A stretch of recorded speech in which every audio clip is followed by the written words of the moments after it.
말씀입니다. 15장 21절 말씀, 우리 21절 말씀을 같이 읽어보겠습니다. 예수께서 거기서 나가사 두로와 시돈 지방으로 들어가시니. 지금까지 예수님은 사람들에게 기적을 행하시고요, 말씀을 전하셨어요. 그리고 오늘 말씀에 보니까요, 예수님이 두로와 시돈 지방으로 들어가셨어요. 이방인들이 사는 지방이거든요. 당시의 이방인들은 이 유대인들에게 버림을 받은 사람들입니다. 그러니까 저주받은 사람들이라고 상종하지도 않았었어요. 예수님이 그런 이방인들을 만나시려고 지금 두로와 시돈 지방으로 들어가셨다는 겁니다. 이 유대인들은 예수님이 전한 이 복음을 믿지를 않습니다. 특별히 유대인의 대표가 되는 바리새인과 서기관들은 예수님을 배척했어요. 예수님은 빛이 되셔서 유대인들의 인생에 들어가셨지만 유대인들은 그 빛을 거부했습니다. 오히려 저주받은 인생이라고 여겼던 이 이방인들, 예수님의 빛을 받아들였던 거예요. 마태복음 11장 21절에서요. 이 고라신과 벳세다의 사람들이 나오는데 이 고라신과 벳세다 사람들도 복음을 받아들이질 않아요. 그래서 예수님이 이 두로와 시돈과 비교해가지고 이 고라신과 벳세다를 저주하십니다. 마태복음 11장 21절 말씀에 이렇게 되어 있습니다. 화 있을진저 고라시나 화 있을진저 벳세다야. 너에게 행한 모든 권능을 두로와 시돈에서 행하였더라면 그들이 벌써 베옷을 입고 제에 앉아 회개하였으리라. 이 고라신과 벳세다는 유대인들의 땅이었어요. 이 고라신과 벳세다에서 행한 이 권능을 두로와 시돈에서 행하였다면 벌써 회개했다라는 거예요. 그렇게 유대인들은요, 고집불통이었습니다. 예수님에게 복음의 말씀을 들었지만 예수님을 영접하지 못해서 예수님이 오늘 말씀에서는 두로와 시돈으로 들어가세요. 다시 한번 말씀을 읽어볼게요. 15장 21절 22절 말씀이에요. 예수께서 거기서 나가사 두로와 시돈 지방으로 들어가시니 가나안 여자 하나가 그 지경에서 나와서 소리질러 이르되 주 다윗의 자손이여 나를 불쌍히 여기소서 내 딸이 흉악하게 귀신 들렸나이다 하되. 예수님이 두로와 시돈 지방으로 들어가셔서 가나안 여인을 만나주세요. 딸이 흉악한 귀신에 들려서 고통받는 여인입니다. 흉악한 귀신이 들어와서 괴로운 딸의 모습을 본다면 이 부모는 엄청난 아픔일 겁니다. 엄마는요, 소리를 지르며 예수님에게 절규를 하는 거예요. 그런데 15장 23절 앞부분이 이렇게 되어 있죠. 예수는 한 말씀도 대답하지 아니하시니. 이상하게도 예수님은 여인에게 관심이 없으세요. 나를 불쌍히 여겨달라고 부르짖고 있는데 예수님은요, 아무 말씀도 없으셨던 거예요. 상황이 끝나지 않습니다. 엄마는요, 포기할 마음이 없었어요. 계속해서 소리를 지르며 따라가는 거예요. 그 모습을 보고는 제자들이 예수님께 청합니다. 23절 뒷부분이죠. 제자들이 와서 청하여 말하되 그 여자가 우리 뒤에서 소리를 지르니 그를 보내소서. 그런데 예수님은요, 단호합니다. 아주 매정하셨어요. 24절 말씀이에요. 같이 읽어볼게요. 예수께서 대답하여 이르시되 나는 이스라엘 집에 잃어버린 양 외에는 다른 데로 보내심을 받지 아니하였노라 하시니. 예수님이 여인의 자존심을 무참히 밟아버리셨습니다. 이방인들을 상대하지 않겠다라는 거예요. 너는 필요 없다라는 얘기죠. 그런데 여인의 반응이 이렇게 나옵니다. 25절 26절 말씀입니다. 같이 읽겠습니다. 여자가 와서 예수께 절하며 이르되 주여 저를 도우소서. 대답하여 이르시되 자녀의 떡을 취하여 개들에게 던짐이 마땅하지 아니하니라. 여인은 예수님에게 절하면서 도와달라고 간절히 매달렸는데 예수님은 여인에게 개들이라고 말씀하고 있었어요. 개라는 이 말은요, 좀 심한 말씀이었습니다. 무척이나 자존심이 상하는 아주 심한 욕이었던 거거든요. 그런데 딸을 고치고자 하는 엄마는요, 예수님의 이 심한 욕도요, 귀에 들어오지 않았어요. 마음에 담아두지도 않았습니다. 엄마는 딸을 위해서 자존심을 내려놓았어요. 어떤 수모도 감당하겠다라는 거예요. 27절 말씀이에요. 같이 읽겠습니다. 여자가 이르되 주여 올소이다마는 개들도 제 주인의 상에서 떨어지는 부스러기를 먹나이다 하니. 귀신 들린 이 딸의 엄마도요, 그렇다라는 거죠. 저도 개같이 살아왔다라는 거예요. 예수님이 말씀하신 대로 저는 개라는 거예요. 그걸 인정하고 있어요. 지금까지 여인이 살아온 삶이 만만치 않았을 겁니다. 사는 것이 괴로웠을 거예요. 정말로 개 같은 인생이라고 비관하며 살았을 겁니다. 예수님이 여인에게 하셨던 말씀 어쩌면 진짜였을 거예요. 그런 여인이 예수님의 소문을 들었을 것이고 예수님에게 희망을 걸었던 겁니다.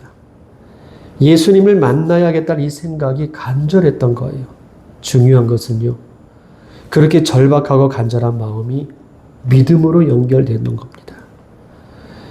예수님이 여인의 자존심을 무너뜨렸던 것은 여인의 이 간절함을 보셨던 것 같아요. 얼마나 간절한가, 이것을 보시고자 했던 것 같습니다. 언제 믿음이 생기느냐? 이런 기막힌 상황이라면 둘 중에 하나입니다. 믿음은요, 시험의 용광로에 들어가는 거예요. 들어가서 결정이 나는 거예요.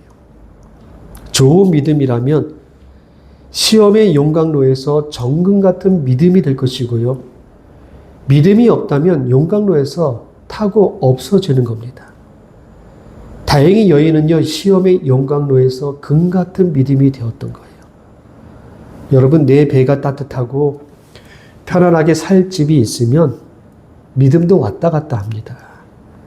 시험의 용광로에 들어가 버리면은요, 순식간에 타버리고 말 거예요. 그래서 우리는요, 여인의 믿음이 있어야 된다는 얘기예요. 믿음은 부스럭이라도 달라는 그 간절함이 있어야 됩니다. 예수님이 자녀의 떡을 개들에게 주는 법이 없다, 이렇게 말씀하셨을 때 여인은 화내지 않았습니다. 예수님을 붙잡았어요. 부스럭이라도 달라는 거예요. 이것이 믿음이란 이야기죠. 우리도 많은 문제들이 있습니다. 아픔도 있어요. 심각한 상황에 당할 때도 있습니다. 그래서 실망할 때도 있고요, 원망할 때도 있어요. 하나님이 우리를 괴롭히려는 게 아니에요. 하나님이 원하시는 것은 우리도 여인처럼 믿음을 가지라는 거예요. 불평하지 않고 내 자존심 다 내려놓고 부스럭이라도 달라는 거죠. 여인처럼 간절한 믿음을 가지고 우리를 이런 시험의 용광로에 넣으실 때가 있습니다. 우리의 믿음이 정금같이 되려면 부스럭이라도 먹겠다는 그 간절함이 있어야 됩니다. 부스럭이 믿음에 예수님이 역사하셨어요. 예수님이요, 이렇게 말씀하세요. 28절 말씀입니다. 같이 읽겠습니다. 이에 예수께서 대답하여 이르시되 여자여, 내 믿음이 크도다. 내 소원대로 되리라 하시니 그때로부터 그의 딸이 나으니라. 여인은 큰 믿음이 되었습니다. 그 믿음이 엄마의 소원을 이루었던 거예요. 딸에게서 귀신이 떠나갑니다. 부스럭이 믿음으로 일어난 기적이라는 거예요. 여인은 부스러기를 달라고 했는데 예수님은 그것이 큰 믿음이라고 말씀해 주시고 소원을 이루어 주셨어요. 부스러기 믿음이라도 있어야 된다는 이야기예요. 우리 이 작은 믿음만 있어도 예수님은요, 우리의 소원대로 이루어 주실 겁니다. 15장 29절 말씀입니다. 같이 읽겠습니다. 예수께서 거기서 떠나사 갈릴리 호숫가에 이르러 산에 올라가 거기 앉으시니. 21절에서는요. 예수님이 두로와 시돈으로 들어가셨거든요. 29절에서는요. 거기서 나오십니다. 그 사이에서 예수님은요. 귀신 들린 딸의 여인을 만나가지고 딸을 고쳐주셨어요. 예수님이 두로와 시돈에 가셨던 이유가 분명해진 거예요. 여인을 만나러 가셨다라는 거예요. 여인을 만나는 것은 우연히 일어난 일이 아닙니다. 여인에게는요, 예수님을 만나는 이 사건이 우연한 일처럼 보일 수 있겠지만 예수님은요, 일부러 만나 주시려고 두론과 시돈 지방으로 들어가셨다라는 거예요. 그리고 딸에게 있는 그 귀신 쫓아내 주시고 나오셨던 겁니다. 여러분, 우리에게는요, 우연히 벌어지는 일이 없어요. 우연은 없습니다. 예수님이 일부러 만나 주셨어요. 모든 일에는 주님의 계획이 있다라는 거예요. 우리에게 예수님의 이 계획이 시작될 수 있기를 축복합니다. 우리는 우연 같지만 간절한 믿음으로 발음할 때 우리의 삶에 기적이 일어나는 거예요. 우리의 소원이 이루어지는 겁니다. 예수님이 가나안 여인을 만나셨던 이 두로와 시돈은요, 지중해에 있는 도시였거든요. 이제 다시 먼 길을 걸어가지고 갈릴리 호숫가에 있는 산으로 올라가십니다. 29절 말씀이죠. 다시 읽어볼게요. 예수께서 거기서 떠나사 갈릴리 호숫가에 이르러 산에 올라가 거기 앉으시니. 갈릴리 호숫가에 이르러가지고 산에 올라갔습니다. 그리고 큰 무리가 예수님께로 나오는 거예요. 30절, 31절 말씀이에요. 같이 읽겠습니다. 큰 무리가 다리 저는 사람과 장애인과 맹인과 말 못하는 사람과 기타 여럿을 데리고 와서 예수의 발 앞에 앉힘에 고쳐주시니 말 못하는 사람이 말하고 장애인이 온전하게 되고 다리 저는 사람이 걸으며 맹인이 보는 것을 무리가 보고 놀랍게 여겨 이스라엘 하나님께 영광을 돌리니라. 예수님을 만나러 산으로 올라온 사람들은요, 대부분 병든 사람들입니다. 병들어서 고통받는 사람들이었어요. 다리 저는 사람, 장애인, 다리가 절면서도요, 예수님 만나려고 산에 올라온 거예요. 적어도 4,000명이 넘는 사람들입니다. 여러 종류의 병든 사람들이 먼 길을 왔어요. 아마 가난해가지고 먹을 것도 많이 챙기지 못했을 거예요. 4,000명의 사람들이 예수님을 따라서 먼 길을 걸어서 이 산에까지 올라온 이유가 무엇일까요? 이 많은 사람들이 믿음이 있다라는 거예요. 이 사람들의 믿음은요, 소박하고 단순한 믿음입니다. 예수님이 보고 싶은 거예요. 예수님의 말씀이 듣고 싶은 거예요. 예수님을 만나는 것이 간절한 소원이었던 거예요. 그런데 이 바리새인들에게는요, 이런 마음도 없었고요, 이런 믿음도 없었다라는 거예요. 예수님을 만났는데도 감동이 없었고요, 기적을 보면서도 오히려 비판하고 문제만 보던 사람들이 바리새인들이었어요. 이방인들은요, 작은 기적에도 흥분하고 감사하고 감격합니다. 바리새인들은 수많은 기적들을 보았고 천국의 말씀을 들었지만 예수님에 대한 열심이 없었던 거예요. 여러분, 바리새인 같지 않았으면 좋겠습니다. 바리새인 신앙이 되지 않기를 바랍니다. 먼 거리를 예수님을 찾아왔던 이 사람들의 심정으로 우리가 신앙생활 할 수 있기를 바랍니다. 시간이 지났죠. 예수님을 찾아온 사람들이 예수님과 함께 사흘이나 지났습니다. 사흘 동안 무엇을 했을까요? 병든 사람들이 찾아왔으니까 예수님이 그 많은 사람들을 고쳐주셨을 거예요. 그리고 말씀을 전하시면서 일종의 말씀 집회도 하시고 치유 집회도 가졌을 겁니다. 아마 이 사흘 동안은요, 은혜의 시간이었고 사람들에게는요, 기적의 시간이었고 행복의 시간이었던 거예요. 그런데 그 은혜의 시간에도 위기가 찾아왔어요. 먹을 것이 없어진 거예요. 사흘 동안 제대로 먹지도 못했을 겁니다. 그래서 예수님은요, 사람들을 먹이고 싶으셨던 거예요. 15장 32절 말씀입니다. 같이 읽겠습니다. 예수께서 제자들을 불러 이르시되 내가 무리를 불쌍히 여기노라. 그들이 나와 함께 있은지 이미 사흘임에 먹을 것이 없도다. 길에서 기진할까 하여 굶겨 보내지 못하겠노라. 제가 이 말씀을 묵상하면서 이런 말씀이 눈에 탁 들어오더라고요. 굶겨 보내지 못하겠다. 굶겨 보내지 못하겠다. 이것이 예수님의 마음이에요. 굶겨 보내지 못하겠다. 이 말씀을 묵상하면서 마음이 울컥했습니다. 아, 예수님이 이런 마음이셨구나. 굶겨 보내지 못하겠다. 망하게 두지 않겠다라는 거. 배고프게 두지 않겠다라는 거. 병들게 두지 않겠다라는 거. 실패 속에 두지 않겠다라는 거. 외롭게 두지 않겠다라는 거. 우리에게 해당되는 말씀이셨던 거예요. 예수님이 다시 오병이어의 사건을 행하십니다. 이번에는 떡 7개와 작은 생선 2마리예요. 이걸 가지고 4,000명을 먹이셔요. 37절 말씀 읽어보겠습니다. 다 배불리 먹고 남은 조각을 7강주리에 차게 거두었으며 모두 배불리 먹고 남은 조각이 7강주리가 되었어요.